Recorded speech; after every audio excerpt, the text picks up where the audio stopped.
আবারও যৌতুকের বলি। ভোলা জেলার দৌলতখান উপজেলা জয়নগরে মাটি খুঁড়ে ছোট্ট শিশু তার মাকে বের করে নিয়ে আসবে। মা মারা গেছে 10 দিন আগে।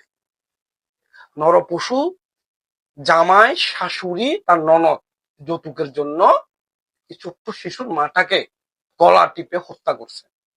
ভিডিওটা একটু করে দেখেন। মা মারা গেছেন 10 দিন আগে, কিন্তু 3 বছরের ছোট্ট শিশু ওয়াকেয়া এখনো বুঝতে পারেনি তার মা আর কখনো ফিরে আসবে না। মায়ের জন্য তার আকুলতা প্রতিদিন বেড়েই চলেছে।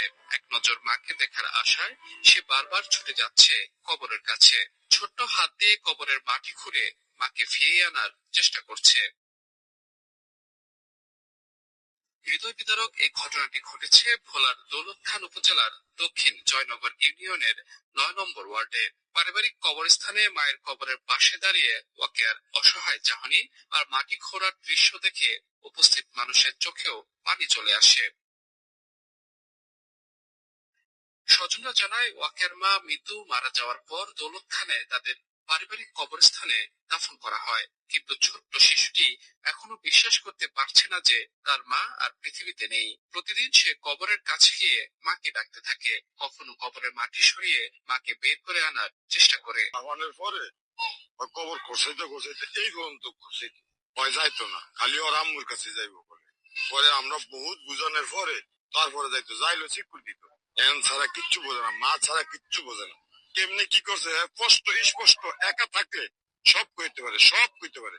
এমন হৃদয় বিদারক দৃশ্য দেখে নিহত মৃত্যুর বাবা মা কান্নায় বারবার ভেঙে পড়ছেন। তাদের দাবি, যৌতুকের কারণে গত 4 জুন মৃত্যুকে তার স্বামী, শাশুড়ি ও ননদরা মিলে হত্যা করেছে। কিছুক্ষণ পরে পরে কবর খুলে কবর খুলে আমার মারে ভাই করেন, আমার মা দিয়ে সামো, আমার মা আমার কোলে লাগবো, আমার নানা ভাই আমার মারা গেল, আমার বাবাই মারছে, আমার হুজুর মারছে, আমার দাদু মারছে, আমার ঘরে কখনো কিন্তু মারি না, নানা ভাই সহায়তিছে। একজন মায়ের অনুপস্থিতি একটি শিশুর জীবনে যে কত বড় শূন্যতা তৈরি করতে পারে, ছোট্ট ওয়াকেয়ার আচরণ যেন তারই প্রতিচ্ছবি। মায়ের জন্য তার অপেক্ষা যে কোনোদিন শেষ হবে না, ছোট্ট এই শিশুকে তা কে বোঝাবে? এর আগে গত 4 জুন দুপুরে ভোলা শহরের উকিলপাড়ার কবরস্থান মাদ্রাসা সংলগ্ন একটি ভাড়া বাসা থেকে সুমাইয়া আক্তার মৃত্যুর মরদেহ উদ্ধার করে পুলিশ।